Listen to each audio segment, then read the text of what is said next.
Welcome to Mountain Stream TV. Today is August 21st, 2025. I'm Ron Arps. Today we're going to have another conversation in our series for the Community Preservation Forum. We have been talking with people who are heads of government agencies in our community and also nonprofits who have programs that help people in the community with their needs. And one of the needs that we found that we have in our community is for residential housing. And this is true all over the country from what I've been reading on the news.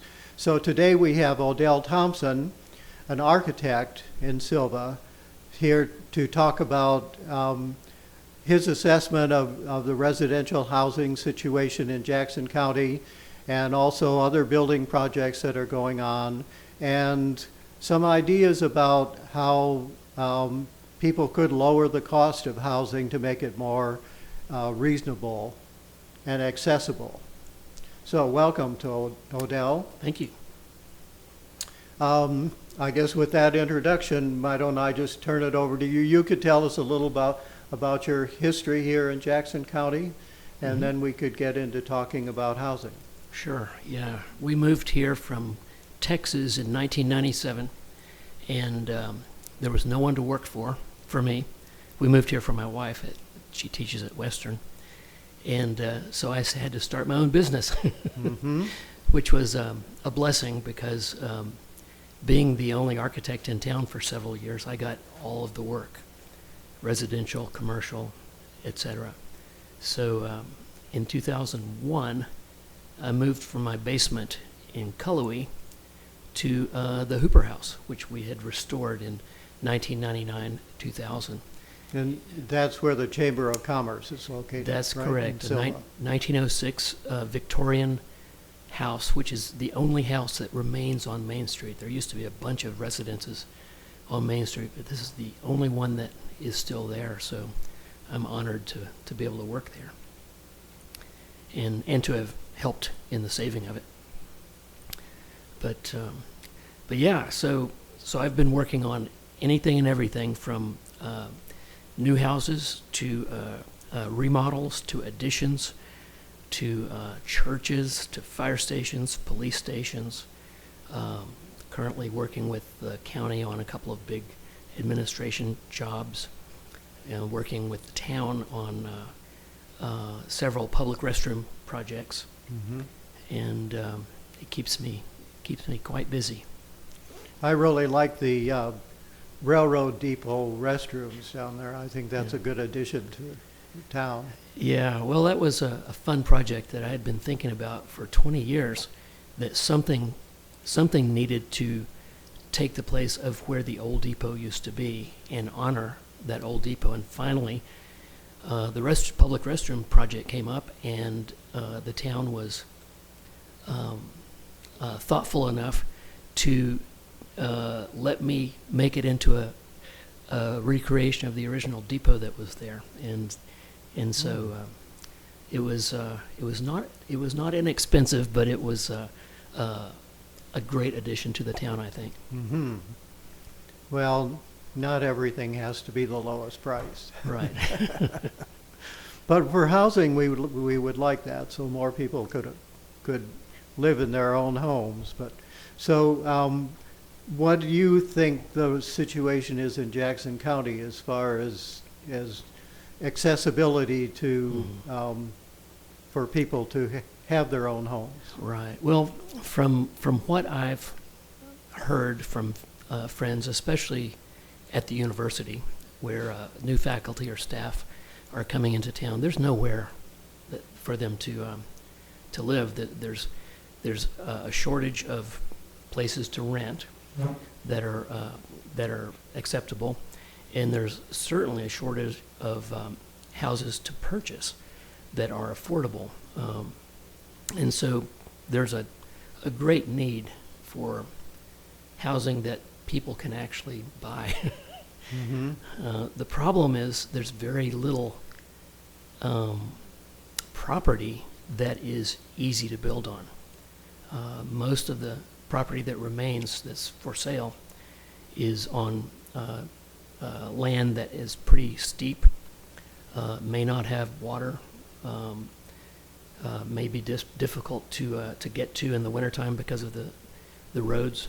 So it becomes a real challenge to get to have new housing that is affordable. I mean, it's much more expensive to build on a steep slope than it is on a flat piece of land. And so, that's a big challenge. I know they've done those big apartment complexes for the students, but some of those are expensive, even though they're in a sense cookie cutter. I was wondering about those. All of a sudden, there are these apartments mushrooming everywhere. Right. And is that because there's sort of like a captive group of people, that the influx of new students at Western, and so anybody who built an apartment could be pretty well guaranteed that they'd be able to rent them? That's what it seems like to me. The developer saw a real opportunity for, I guess I would say, a quick buck. And so they came in and they built a whole bunch of them all of a sudden, and they forgot that what goes up comes down. And actually this year, the enrollment at Western has reduced. So there's less students than there were last year, and that trend is probably going down for the next few years anyway. But yeah, they built a bunch, knowing that there's a lot of students that needed a place to live, and it was a business decision on the developer's standpoint, from the developer's standpoint. So they thought that would be a profitable thing to do at the time, but it wouldn't be profitable to build housing, say, in Cashiers for workforce people. I mean, it seems like there are a lot of people who need housing there, but there's not the big movement to build housing. I think it's a product of the developers. They look at the math.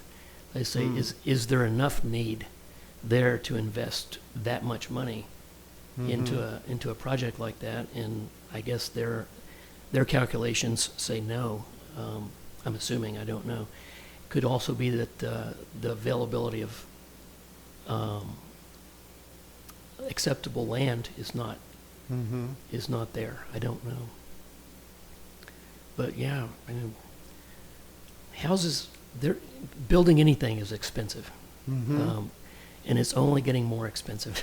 Yeah, I looked up the permits that have been issued in the last couple months in the county, and in June there were 27 new single-family housing permits issued, and they're total of $40 million for 27. So that's almost $1.5 million per house, and they vary a lot in square footage. Right.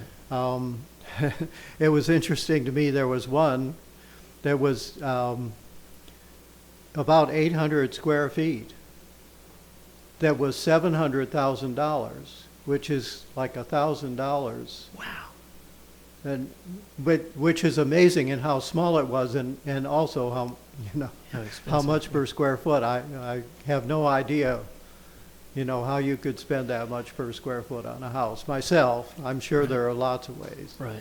And then there are 8,000 square foot houses that cost $200 a square foot. And you were telling me that $300 a square foot is, pretty common.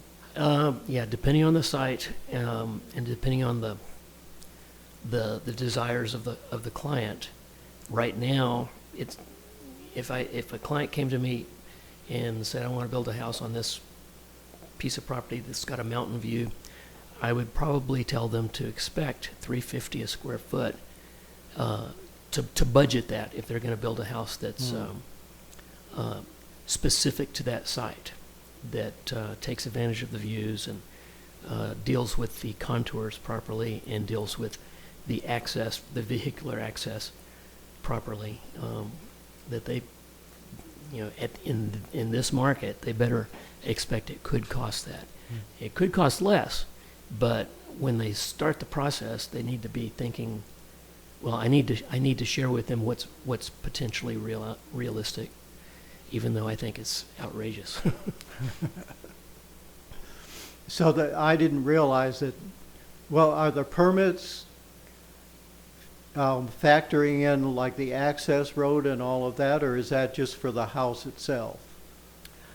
I'm not sure how. Usually they calculate the permit fee based on the square footage of the house. Of the house. Right, but the cost of the house, Okay.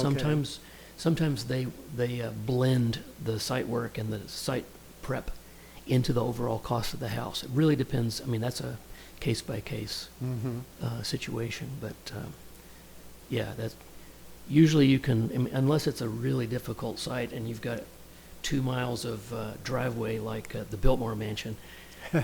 Usually you build that into the overall $350 a square foot cost, but if it's really difficult, then you break that out. Well, most of these building permits that I saw were issued for houses in Cashiers also. Yeah. So that Yeah, definitely be It's more skewed. expensive. it's definitely skewed. Yeah.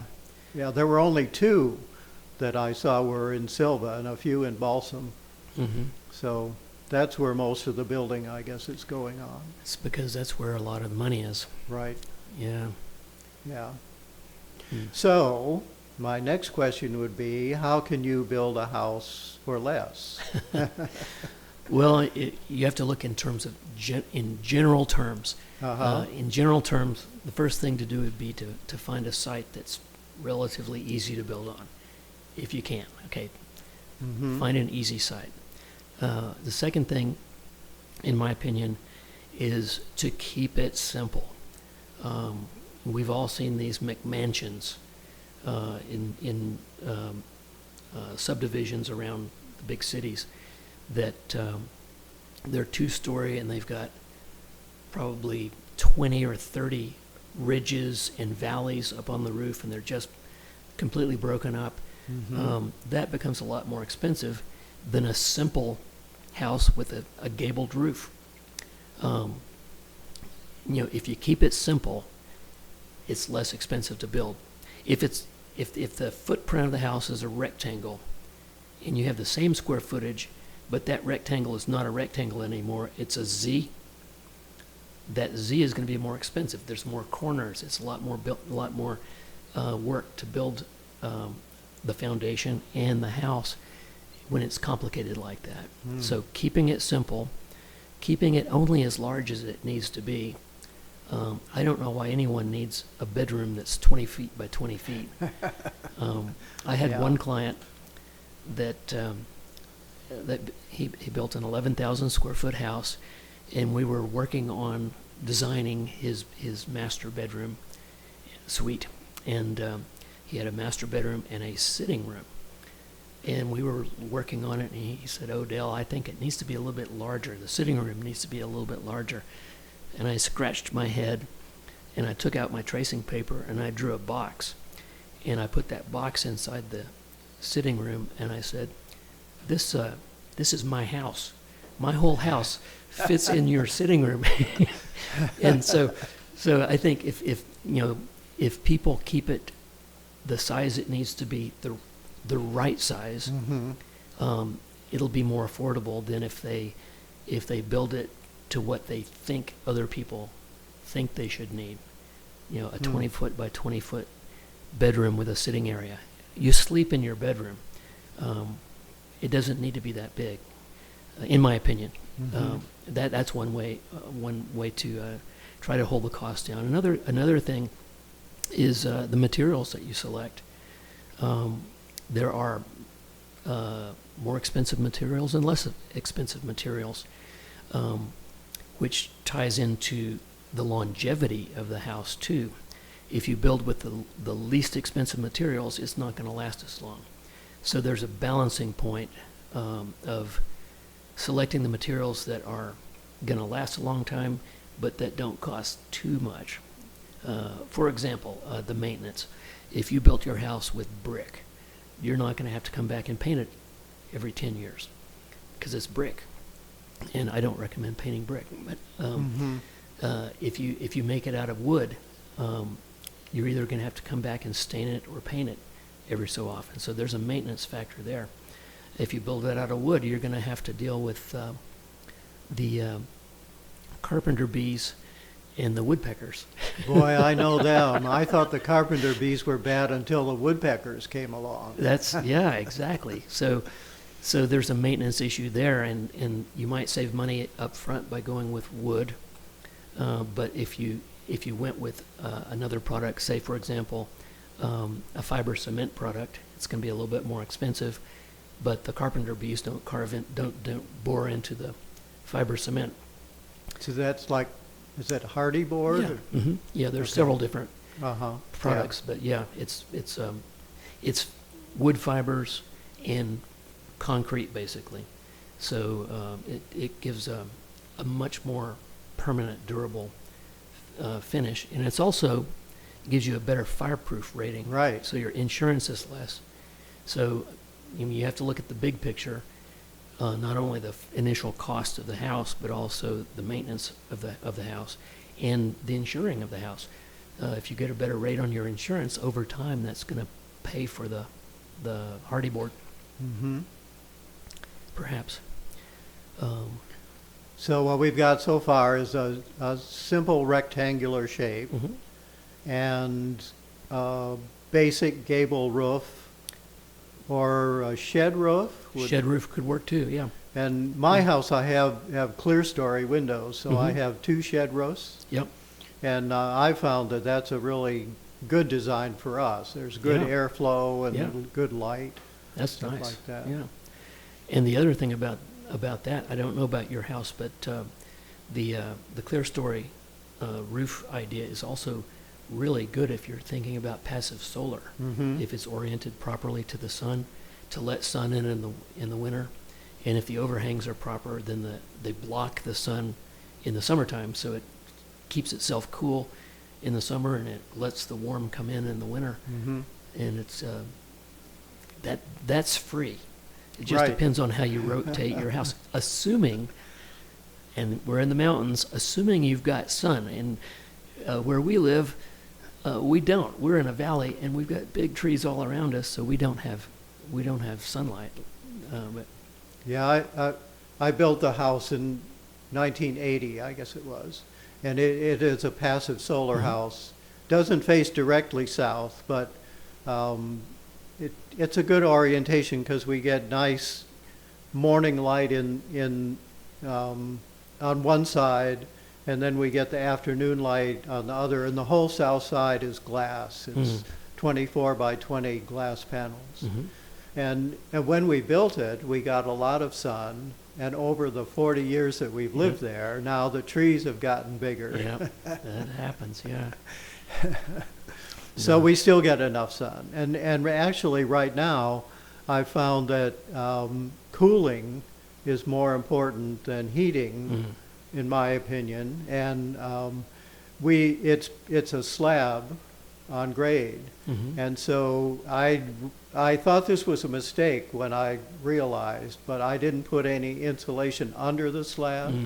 So it stays at sort of earth temperature, which is kind of cool in the winter, but in the summer, we have natural air conditioning. Yeah. Well, even in the winter, it's going to stay above the outside temperature. Right. So, right. yeah, about 55. Right. Yeah. Yeah. So it's turned out really well. No, that's another way to, talking about cost, the cost of running the house. If you've got passive strategies like that, it's going to save you on energy. Right. Yeah, my wife says all the time, we haven't paid a heating bill in 40 years. Wow, nice. So we have a wood stove. Right, right. That's free, as long as I do the work of cutting and splitting. I've got an wood. idea for you. Yeah? Those trees that are blocking your sun, Uh-huh. put them in the wood stove. Yeah, they're such beautiful trees, though. Yeah. But we have so many trees falling down right now Yeah. because of the emerald ash borer. Yeah. And also, there's so much rain that the roots just pull out sometimes. Right. In the last year, we must have had a half a dozen ash trees fall, and a huge oak fell the other day, and a walnut tree back in Helene. Fortunately, they were falling away from the house. Yeah. But let's see, I got kind of sidetracked there. But, and let's see, no gables or no dormers and ridges and valleys, different levels of roof, Well, I wouldn't say no, but I mean, but y- minimize. you have to understand that if you want something, it'll have a cost, and sometimes it's a valid cost. If you've got an attic space, and there's an opportunity for a room up there, a loft or something, it may be advantageous to have a shed dormer, so you can have a little bathroom up there. Or maybe that shed dormer gives you a view that you don't get from anywhere else in the house to that distant mountain or something. There's always a cost, but there might be a benefit as well. So it's as a designer, as an architect, I try to coach my clients to understand that some things are worth it, but some things are a waste. And so it really depends on what, if the goal is to make the cheapest house possible, yes, you're right. But if the goal is to make the most appropriate house for the site, then put your money where it's important to you, and but don't waste it. Don't waste your money on things that are frivolous or that don't bring more value to the house. Yeah, I think that's a good point. What about floor plan? Is there anything there that can help? Well, let's see. Other than what I mentioned about don't make it bigger than it needs to be, and keeping the places where you live during the day somewhere within the floor plan that takes advantage of the natural light in the best way possible.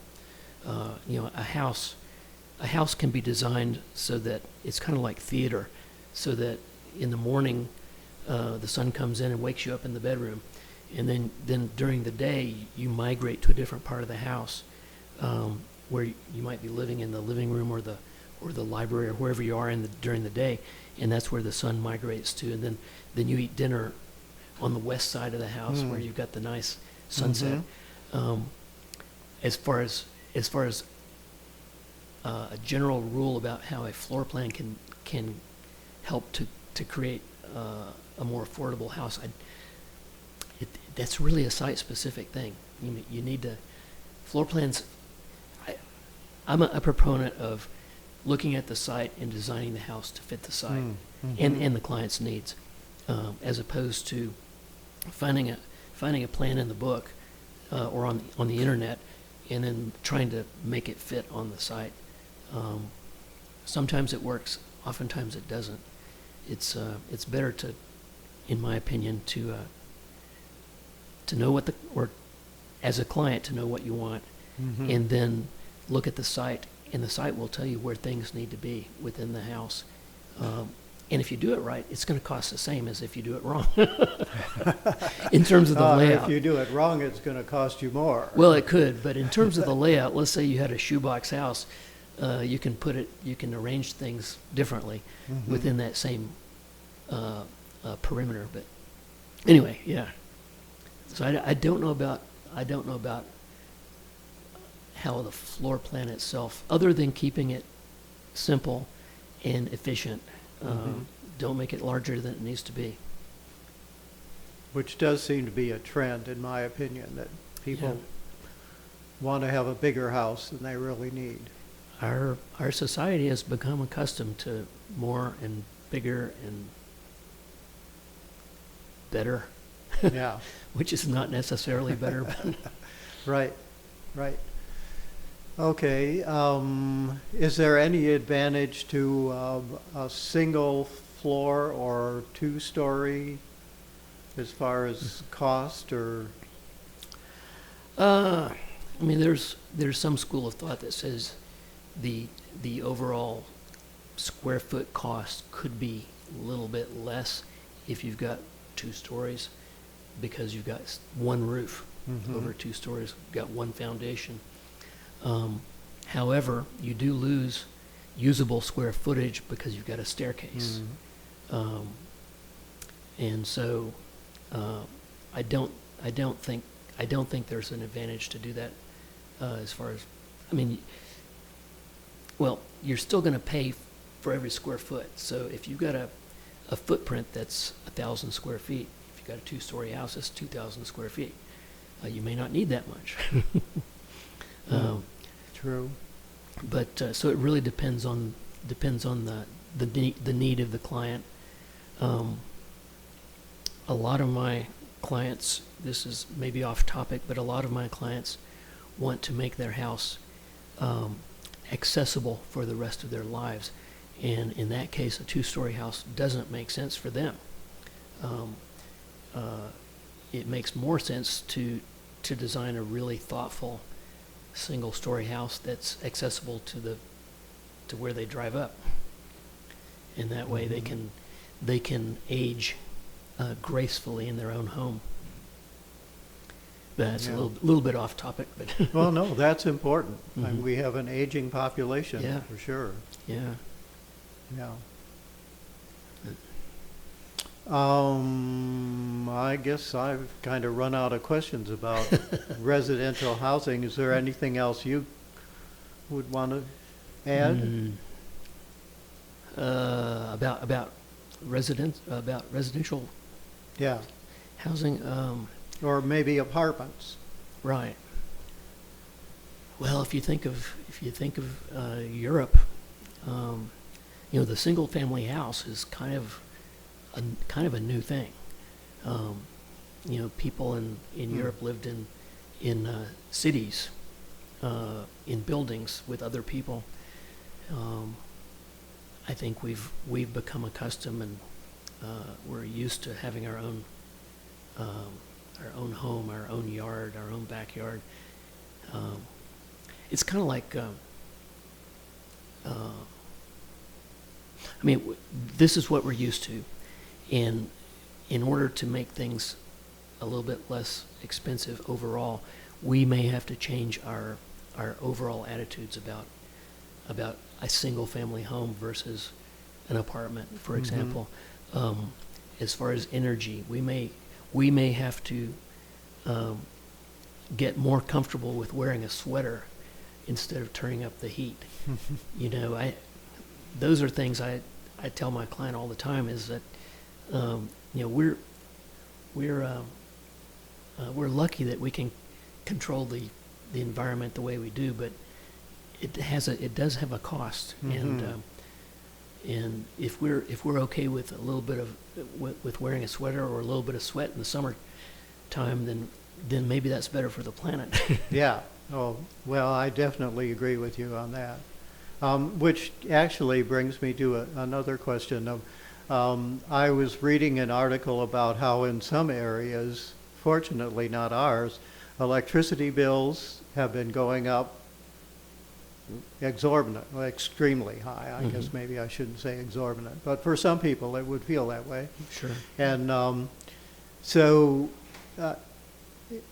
I was wondering if there are any ways that people could use their house to eliminate some of that extra cost. And what I think of is what you just said, that instead of heating or cooling the whole house, you would cool part of it much lower, say, and that's the part that you would spend most of your time in, while the rest of the house would be at a higher temperature. Yeah, that's one strategy. Yeah. Is that a feasible thing for people to do? It is. It can be. I think of some of the best individually controlled heat I've had was, and this was we're talking about electric, was the baseboard heat that you could turn it off in the rooms that you're not using. Now, it was expensive, so we got rid of it, but I mean, having individual control in each room is nice, if you can. Does that add a lot to the cost? It's actually probably, overall, it may be less expensive than a forced air system in a house, but the cost of running it over time might be more. It kind of depends on how insulated the house is too. Nowadays, we've got some really great insulation products. You can create basically a beer cooler that doesn't need that much energy to keep it at a comfortable level. And so, anyway, yeah. As far as the electric bills, I don't know. So the trend these days seems to be toward heat pumps for heating and cooling. And I would assume that there would be a way to configure that so that you could adjust the temperatures in different rooms to different. Yes, there's different systems that allow different zonings and control. Again, I recommend keeping it simple. A lot of my clients have everything computerized, and they can turn on different zones when they're coming up here from Florida or wherever they get to Atlanta. They turn on the air conditioning from their phone. But you can control your zones, which is great in some ways. But in my opinion, it's just another thing that'll break. Right. And you're going to need technical support to turn on how do I turn on the heat in the guest bedroom? Yeah. Where is that on my phone? Yeah. So in my opinion, I would prefer keeping it simple, and having something a louver that you can adjust to turn it off or turn it on manually, if you've got forced air, or like the baseboard heats, whether it's electric or hydronic. I mean, that's another way to do it, is with liquid, and they come into, we all remember them, the old radiators, and that was great heat. You can get radiant floor heat with the hydronic, and you can actually heat that water remotely from the house in a little a room outside the house that's got a boiler. And so there's some creative ways to do it if you got the land, if you got the fuel. Yeah, I've seen people who have those little sheds outside with a sort of a furnace-y looking thing. Yeah. Yeah. Yeah, I've always thought radiant heat floors would be the greatest thing. Nice warm feet all the time in the winter. It's very comfortable. What ends up happening a lot, if you've got hydronic in the floor, is over time, let's say 10 or 12 years later, you want to add a wall. And wherever you drive that nail, that's exactly where that, I mean, it happens. I mean, that's where that pipe is. Yeah, yeah. Well, Abram used to be a plumber, and he was telling me that the thing you can count on about plumbing is that something's going to go wrong. Oh, absolutely, yeah. Yeah. Yeah. Well, let's see. What else do we have here? Well, what about other building in the county? You're involved in some other projects? Yeah.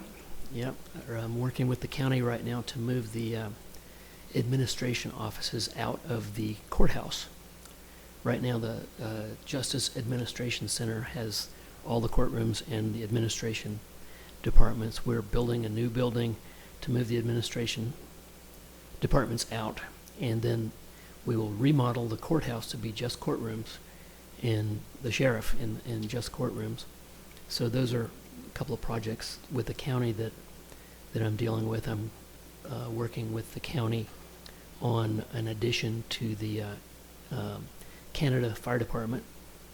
They're in need of a couple of new truck bays, and they're also going to be putting some bunk rooms so they can have firefighters living there.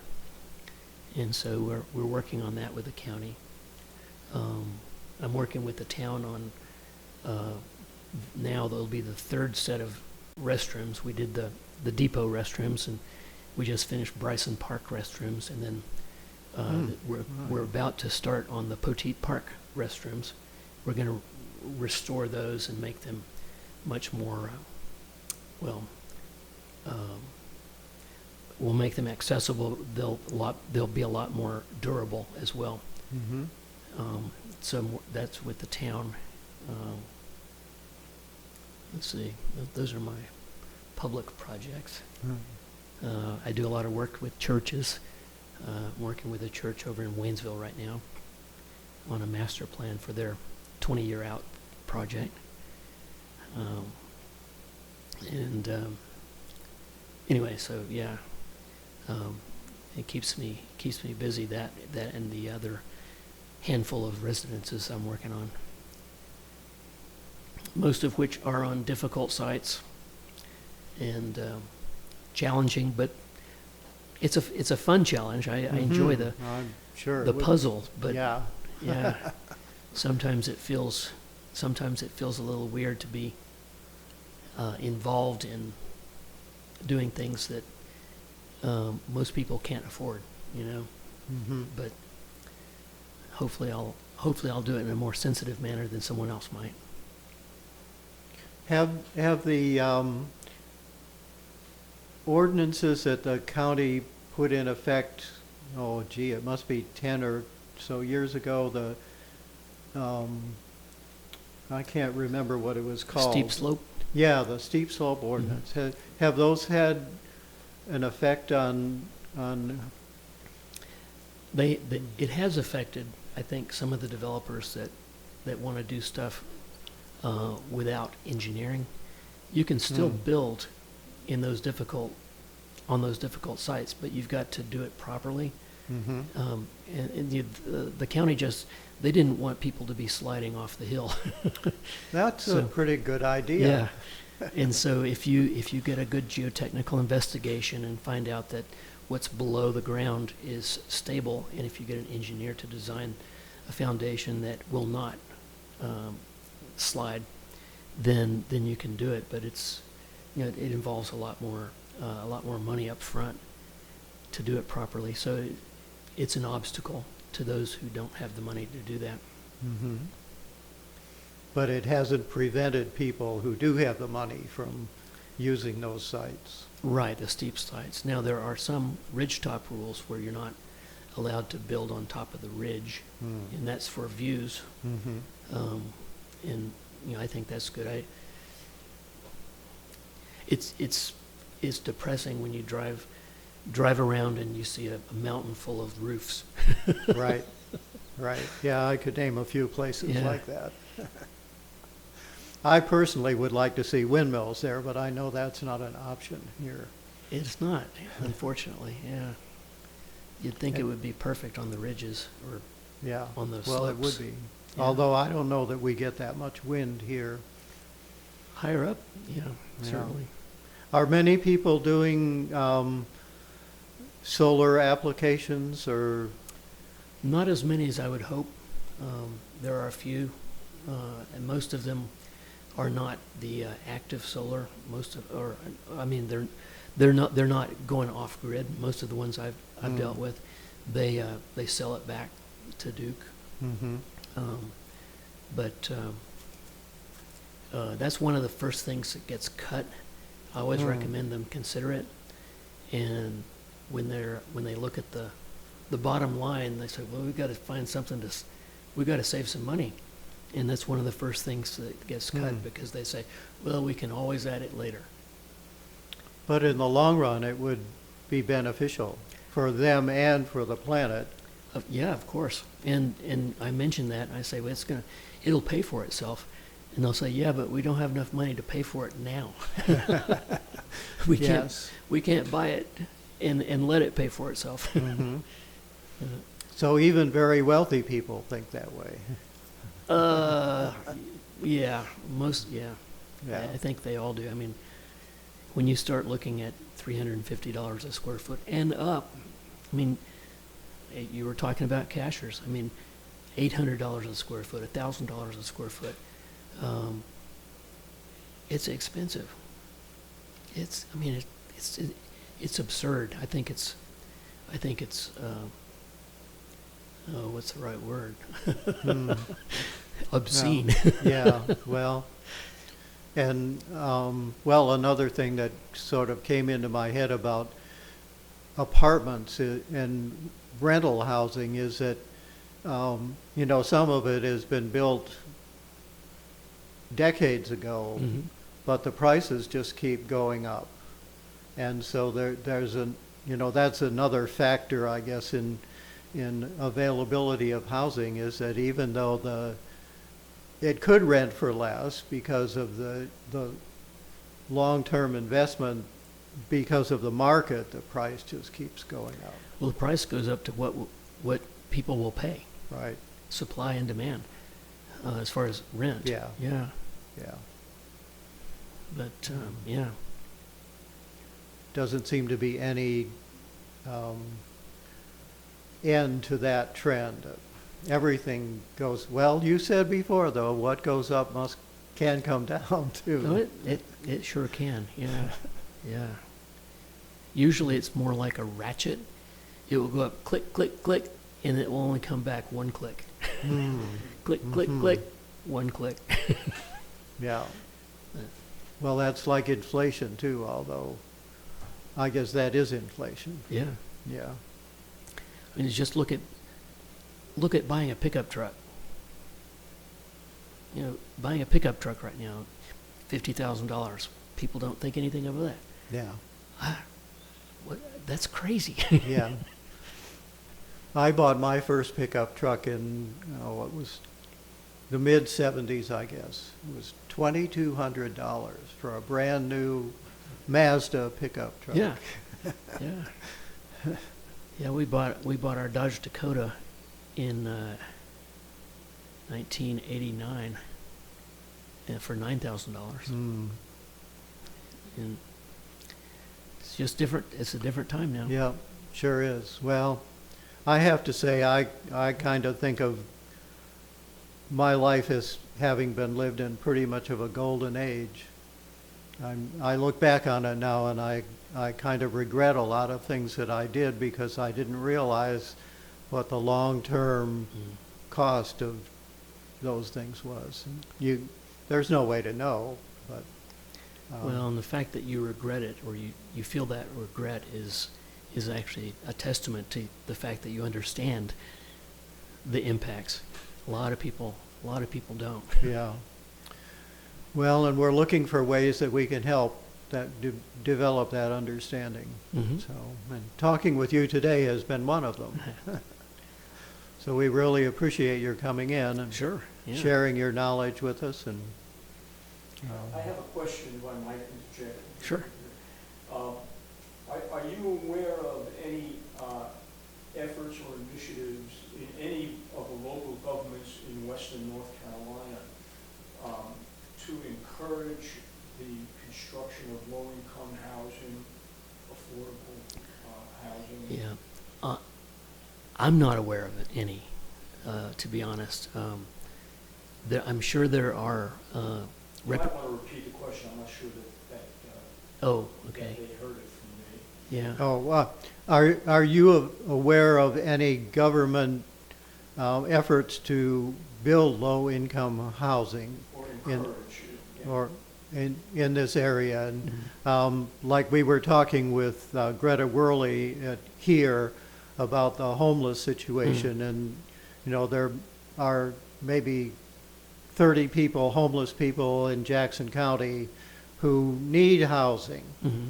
because that's the best thing to help them, is to first get them in a house, and then there are other things that need to be worked on after that. But the research has shown that getting them in housing first helps to solve all those other problems. So building Right. some low-income housing would be a really good thing for some. I'm not aware of any governmental incentives or encouragements. They may be there. I'm just not aware of them. It would be nice if there were some incentives. I know it's probably gonna have to come down to private developers that have a good heart, but honestly, and it's really probably just my own ignorance. There may be some out there that I'm just not aware of. Some encouragement or incentives. I'm sure there are sentiments from a lot of our representatives that say, "Yeah, we need to do that." As far as is anything being done about it, I don't know. I would hope so. Yeah, it's definitely something that we need. Yeah. Just has to get to that stage where people say, "Well, we've got to do it." Mm-hmm. How we get there, I don't know. Yeah, and unfortunately, it usually comes down to someone decides to do it because they think they can make some money out of it. Yeah. But, We need somebody who's got a lot of money who thinks we should do it because... it's the right thing to do. Right. Right on. Yeah. Yeah. Okay, well, thank you, Odell, for being Sure. here today. Of course, We really yeah. appreciate it. No And problem. we'll put this on YouTube, Okay. and we'll send you a copy or a link to it. And do you want to share any contact information or anything while you're here? We can just put it up as a little sign at the end of... No, I'm just a local architect that. And since you're the only one in Silva, it's pretty easy to find you. Well, yeah, there's another one. Okay. Yeah, she moved here a couple of years ago, and Susan Scarlett McCaw, and she's a really good architect and really sweet person. I'm really happy to have gotten to know her in the last couple of years. It's nice to have someone to talk about this stuff with. That's local. It's been over 20 years that I was all by myself. But yeah. Well, you've done a lot of things in 20 years that Yeah. have made our county better. Well, thank you.